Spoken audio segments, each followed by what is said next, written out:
Turning now to News 5 Investigates follow-up. A squatter evicted after living in a dead woman's house sues the victim's family for more than $250,000 and won. But News 5 Investigates uncovered that squatter appears to have filed fraudulent paperwork in order to win his case. Chief Investigative Reporter Eric Ross is live outside the El Paso County Courthouse this afternoon, where a judge has granted a new hearing in this matter. Eric. And Allison, after months of delays, this case finally set to be heard in front of Judge G. David Miller on September 28th. Now, this is the same judge who ultimately ruled in favor of the squatter the first time around.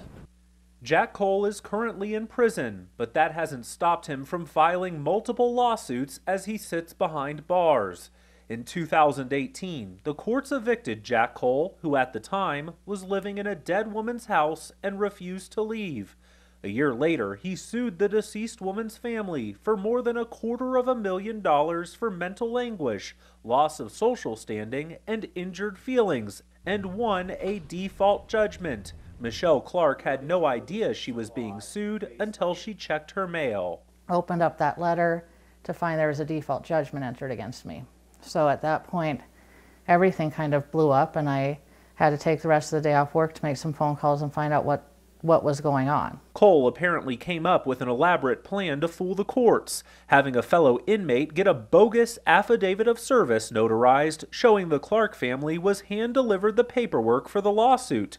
But a closer look at the document raises serious questions. For one, Roger Travis Rickard, the so-called process server who allegedly hand-delivered the lawsuit, couldn't have because he was in jail at the time. Another discrepancy we noticed was that the lawsuit says it was served out of all places, the courthouse. But on the day in question, Michelle was nowhere near the courthouse and had no business being there. Records show she was working at her job with USAA. He's very conniving. He knows how to work the system. He got away with everything from my sister's house without getting even a slap on the hand for it. So he knows how to work the system and what he needs to do to get what he wants. And that's exactly what he's doing right now. He forged the paperwork and trying to win a civil lawsuit against me.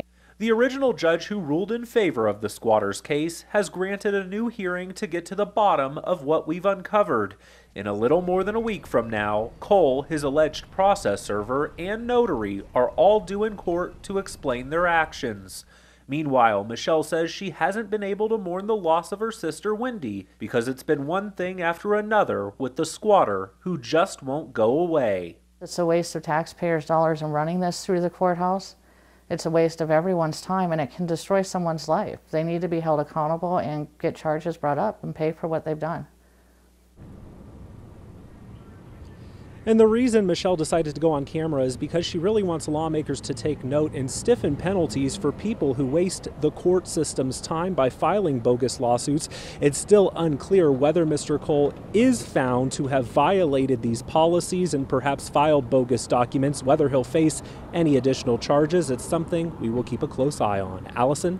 And Eric, you mentioned that Mr. Cole had won a default judgment, and now this case is going back in front of the courts. Has the squatter been able to collect any money from that judgment so far?